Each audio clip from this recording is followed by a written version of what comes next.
College वाली madam कैसे कैसे कर फैशन, कॉलेज वाली मैडम कैसे कैसे कर फैशन। देख तू रामन के नियत बहुरात है, देख तू रामन के नियत बहुरात है।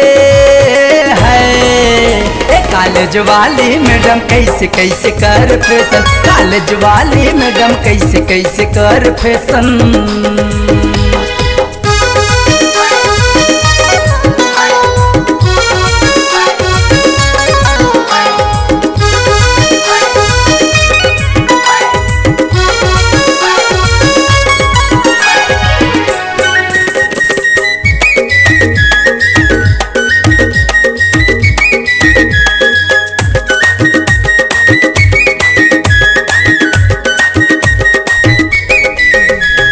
मिर्गिन कस रंगना तोर हाथ में मोबाइल,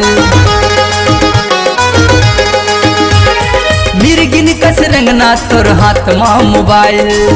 वहरे कारी तोर भारी स्टाइल।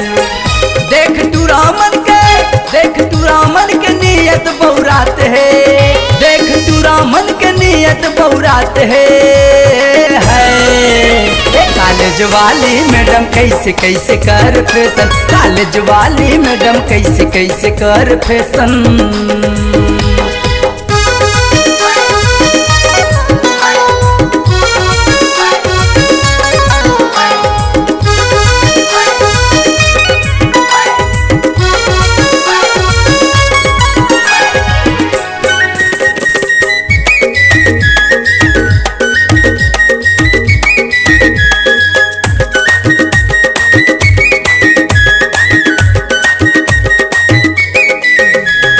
मुंगेली के कॉलेज में भारी है चर्चा,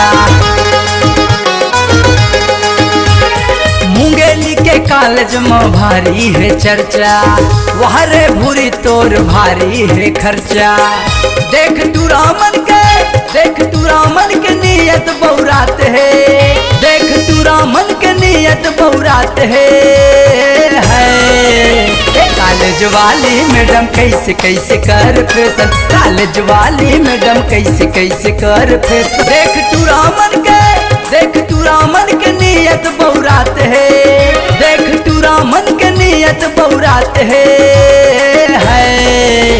कॉलेज वाली मैडम कैसे कैसे कर फैशन, कॉलेज वाली मैडम कैसे कैसे कर फैशन, कॉलेज वाली मैडम कैसे कैसे कर फैशन।